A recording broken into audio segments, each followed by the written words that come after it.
মানুষের মর্যাদা বাড়ে কিসে অনেকে জানে না। অনেকে জোর করে সম্মান নিতে চায়, কিন্তু জোর করে সম্মান পাওয়া যায়? বলেন বলেন। এটা যে পাওয়া যায় না তার প্রমাণ আতা আর হানিফ। জোর করে নিতে চেয়েছিল, কোথায় পৌঁছিয়ে দিয়েছে আজ। গত পরশু দিনের রিপোর্ট দেখেছেন, তামাম পৃথিবীর 257টা রাষ্ট্র, প্রত্যেক রাষ্ট্রে রাষ্ট্রপ্রধান ছিল। গোয়েন্দা সংস্থা রিপোর্ট দিয়েছে, এটা মাইক্রোসফটের রিপোর্ট। এই 257টা রাষ্ট্রের রাষ্ট্রপ্রধান যারা, সবচাইতে নিকৃষ্ট তালিকায় 10 জনের নাম এসেছে। তার 1 নম্বরে হাসিনা।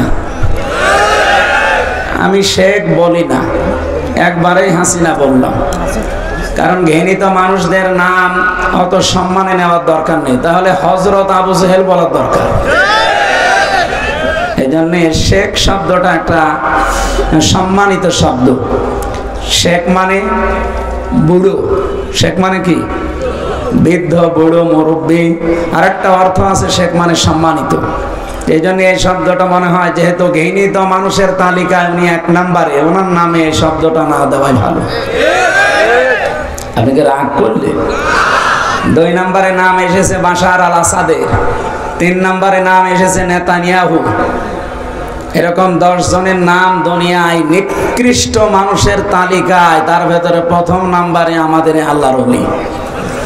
সুতরাং জোর করে মানুষের কাছে সম্মান নেওয়ার চেষ্টা যারা করে তারা বোকা। সম্মান মানুষ আপনাকে দেবে 2টা কারণে। কয়টা? ইয়ারফাউল্লাহুল্লাযীনা আমানু মিনকুম ওয়াল্লাযীনা উতুল ইলমা দারাজাত। সূরা মুজাদালা 11 নম্বর আয়াতের মাঝের অংশে আছে। আল্লাহ রাব্বুল আলামিন জানিয়ে এখানে ডিস্টার্ব হয়ে যাচ্ছে, কিছু দেওয়া লাগবে না, ভাই বসেন তো। যারা মাহফিল দেয় আসলে এরা শোনে না, বিভিন্ন আন্টি শান্তিতে সময় কাটায়। আমির জামাত ডাক্তার শফিকুর রহমান হাফিজাহুল্লাহ, কয়েকদিন আগে একটা অনুষ্ঠানে আমি ছিলাম ওনার। উনি যারা তাফসীর করে বাংলাদেশে, যারা মুফাসসির, যারা ওয়াজ করে, এনাদের উদ্দেশ্যে 2টা কথা জানিয়েছেন। আপনারা যারা তাফসীর মাহফিলে, ওয়াজ মাহফিলে, দিনের অনুষ্ঠানে কথা বলেন, আন্টি শান্তি, আগল পাগল, উল্টা পাল্টা কিচ্ছু বলতে যাবেন না। ক্লাসের আকারে কথা বলবেন, সর্বোচ্চ 1 ঘন্টা বলেন, অসুবিধা নেই। 45 মিনিট বলেন, কোনো অসুবিধা নেই। আরো কমিয়ে আপনি আধা ঘন্টা বলেন। পৃথিবীতে বিশ্বনবী মুহাম্মদুর রাসূলুল্লাহর মতো এত দামি কথা কেউ বলতে পেরেছে? পারবে কেউ?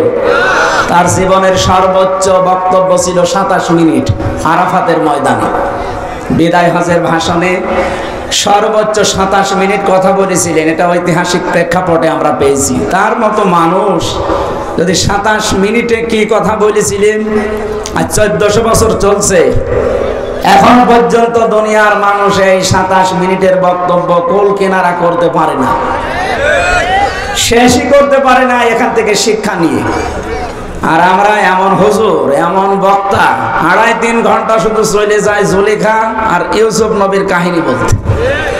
অথচ ওখান থেকে যে শিক্ষা দরকার সেটা কিন্তু আমরা বলিও না, নিতেও চাই না। খালি কাহিনী বলেন, প্রেম কাহিনী। কে বলেছে আপনাকে ইউসুফ জুলেখার প্রেম কাহিনী? সূরা ইউসুফ পড়াটা একটা রাজনীতি। এটা কি? ইউসুফ নবী নিজে দায়িত্ব চেয়ে নিয়েছিলেন সংরক্ষণ করার জন্য। আলা জাআলনি আলা খাযাইনিল আরদি ইন্নী হাফিজুন আলীম। এই আয়াতের ব্যাখ্যা ফি জিলালিল কোরআন পড়ে প্রেম কাহিনী বের হবে আপনার। এই জন্য উল্টা পাল্টা ধারণাগুলো আসে তখন যখন আমরা দেখি বিভিন্ন আলোচক বক্তার নাম নিয়ে 2.5 ঘন্টা 3 ঘন্টা প্রেম কাহিনী শোনায় ইউসুফ আর জুলাইখার নাম নিয়ে। নাউজুবিল্লাহি মিন যালিক। আমরা ওই দিন থেকে শুরু করে চেষ্টা চালাই আমাদের সর্বোচ্চ মুরব্বী অভিভাবক ওনার কথাকে সামনে রেখে আমি যতটুকু বলি, আল্লাহর প্রশংসা খুব বেশি হলো 1/2 মিনিট, রাসূলের প্রশংসা 10-15 সেকেন্ড, এরপরে আমরা মূল কথায় চলে যাই। এদের আমার মনে হয় এইভাবে আসালি পাসালি দিয়ে সময় নষ্ট না করে আল্লামা সাঈদী সাহেবের ওই ঐতিহ্যটা ধরে রাখা দরকার এই তাফসীর মাহফিলগুলোতে।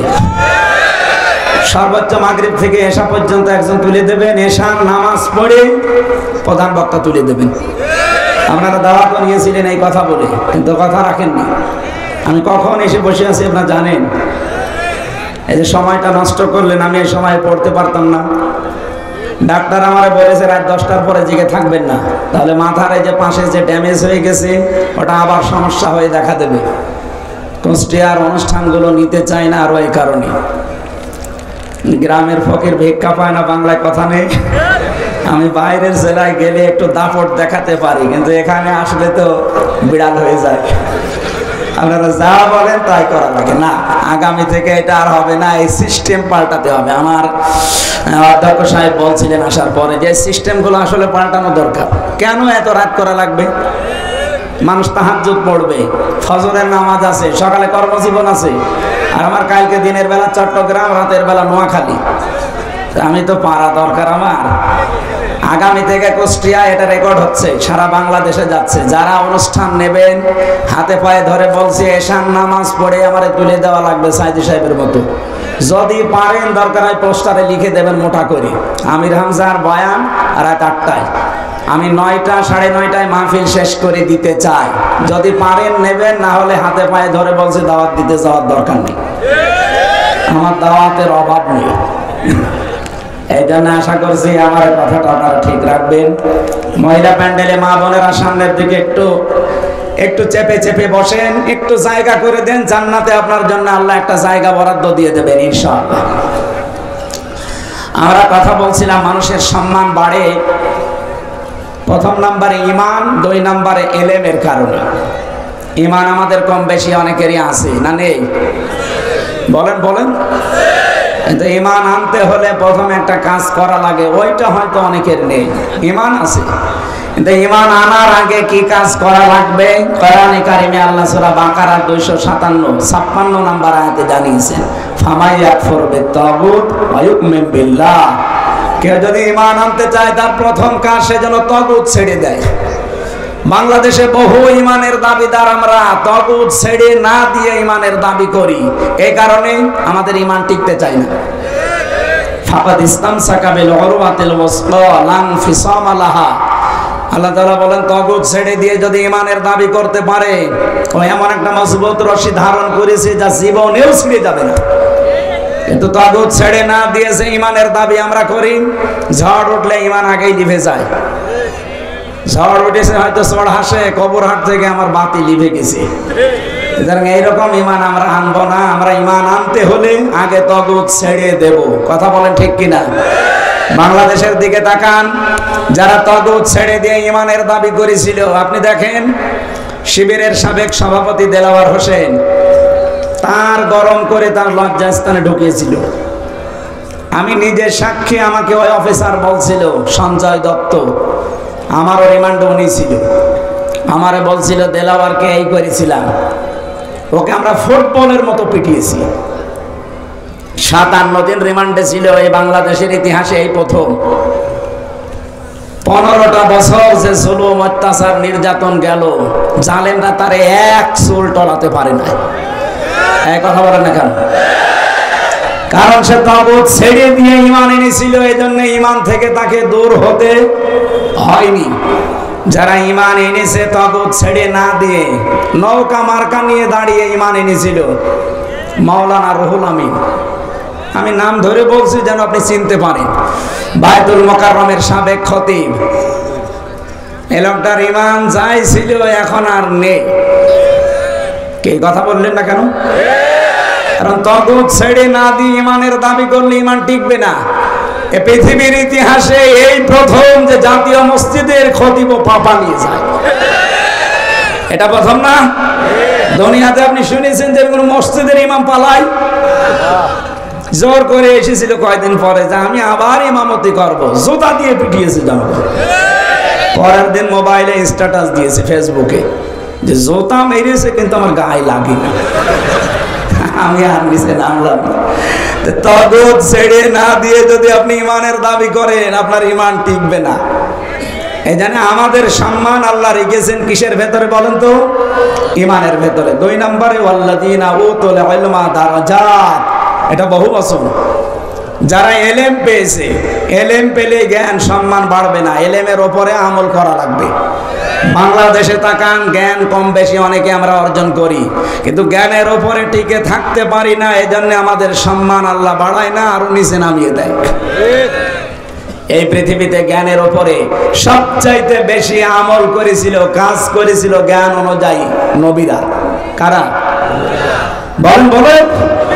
আপনি দুইজন নবী ছাড়া বাকি কোন নবী দেখাতে পারবেন যে পৃথিবীতে তারা লাঞ্ছনা গঞ্জনা অপমানের শিকার হয়নি?